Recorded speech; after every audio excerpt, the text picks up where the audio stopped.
Welcome to the Nightclub, guys. It's your host, the Night Wrencher. Now, this will be the first installment of Mopar Monday, since I do seem to have a couple of them laying around my property. The focus of this series is going to be mainly going through the different Mopars that I have and actually bringing them back to a driver quality. So I've got this 1991 Jeep XJ, I got the 72 Dodge W100, and I've got the star of the show, which is actually this 1973 Dodge Charger SE.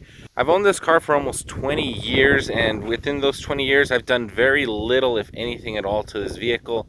Within that time frame, we did give it kind of like a little Mickey Mouse paint job. We found some parts, interior parts, exterior parts for it, but we never got around to actually working on it. This is the interior of the car. As you guys can see, the interior is not in the best of shape, although it's not terrible. It's not in the best of shape. It could use a little bit of work, such as the console, the MSD6AL that I have over there.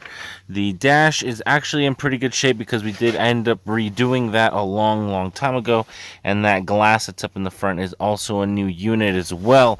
This car originally came equipped with a 400 big block, which is like the smaller big block, and as of right now it actually has a 361, which when the 400 died, my dad went to the junkyard, thought he picked up a 383. It ended up being a 361. So this is actually the smallest Mopar big block you can actually get, and they made them for quite a long time, but they're not very popular engines because they have the dimensions of a 400 with the displacement of a 5.9, so it's really not that of a desirable engine, but I will be working on this for now. Behind this engine, you've got a 727 automatic transmission. That one I did have rebuilt a couple years back, but I haven't put more than maybe 2 or 3 miles on it since the rebuild. The differential in the back is a Mopar 8 3/4, and the front suspension is a factory front suspension. As you guys know, in 72 or 73 they changed the front K-members to make it these beefy looking suspension parts, but I probably will be switching that out for more of a tubular suspension, older style, just as strong as the newer stuff, but a little bit more modern and lighter. The back differential, I might keep it the way it is and just do a disc swap, maybe re-gear it depending on how well it drives on the road. It is sitting on a couple of airbag shocks in the back, but I'm sure they're probably either blown out or completely leaked. We installed those probably 15 years ago.